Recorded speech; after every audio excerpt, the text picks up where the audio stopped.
அன்பானவர்களே, யோவான் நற்செய்தி அதிகாரம் 19 இறைவசனம் 4. பிலாத்து மீண்டும் வெளியே வந்த அவளிடம், அவளை நான் உங்கள் முன் வெளியே கூட்டி வருகிறேன், பாருங்கள், அவளிடம் நான் குற்றம் ஒன்றும் காணவில்லை என்பதை அறிந்து கொள்ளுங்கள் என்றான்.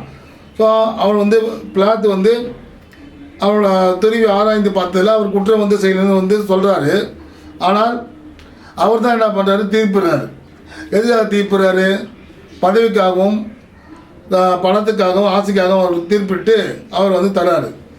ஆனால் மக்கள் என்ன பண்ணுறாங்க, அவரை ஒழிக்க சொல்கிறாங்க. கொஞ்ச நேரம் முன்னாடி ஓசனா வாழ்க்கை என்று சொல்லுவாங்க, திருப்பி கொஞ்ச நேரம் போது ஒழிக்க என்று சொல்லுவாங்க. மக்கள் இது மாதிரி அவங்க மாறுறாங்க.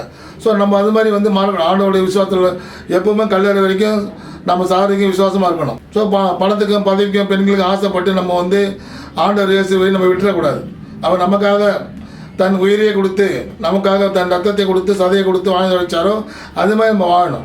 துன்பங்கள் கஷ்டங்கள் வந்தாலும் நம்ம அதிகாரத்துக்கும் பணத்துக்காக ஆசைப்பட்டு நம்ம தன்னை இழக்காமல் கடவுளுக்காக வாழ்வோம், மன்னிக்க கற்றுக்கொள்வோம். இயேசு நம்ம அனைவரையும் ஆசீர்வதிப்பார். ஆமென்.